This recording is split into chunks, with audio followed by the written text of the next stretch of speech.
You premiered the scenes today at Comic-Con, and I think the expectations were relatively, but when they saw the stuff, people went crazy. People went nuts. And Jon Favreau knows the Comic-Con audience, and he was very serious about bringing footage here early on because he said this is where you build your audience. Comic-Con can build the roots of a wide audience for the film. And I certainly learned that with Tron. You know, Tron Legacy was born at Comic-Con 3 years ago when we brought, I wasn't here, Joe Kosinski brought test footage to Hall H, and because of the viral explosion that happened right after it, the studio greenlit the movie, and Tron was born and became what it is now. So similarly with Cowboys and Aliens, we knew it's important to come to Comic-Con early on, introduce the project to the fans who are ultimately going to be the ones spreading the word. And it was really exciting to hear their reaction. I hadn't seen the footage we were going to show.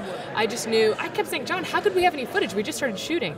But they're fast, and they put those effects in fast. And we have an amazing team. It's a lot of the same guys who did Iron Man, and it's an amazing group of people. And you know, at the helm we have not only John, but Steven Spielberg and Ron Howard. So the two kind of titans of the two genres we're trying to play with, which is sci-fi and Western. And it's been a lot of fun so far. Very quickly, what role do you play? Oh, I play Ella, who's a kind of partner in crime of Daniel Craig, and as we search for people kidnapped by aliens and have to kind of fight lots of dangerous forces, Indians, because it's a Western, outlaws, and Harrison Ford is kind of an amazing and powerful member of our little force, as is Adam Beach, as is Sam Rockwell, Paul Dano, Keith Carradine, great cast. So it's an amazing experience. Awesome.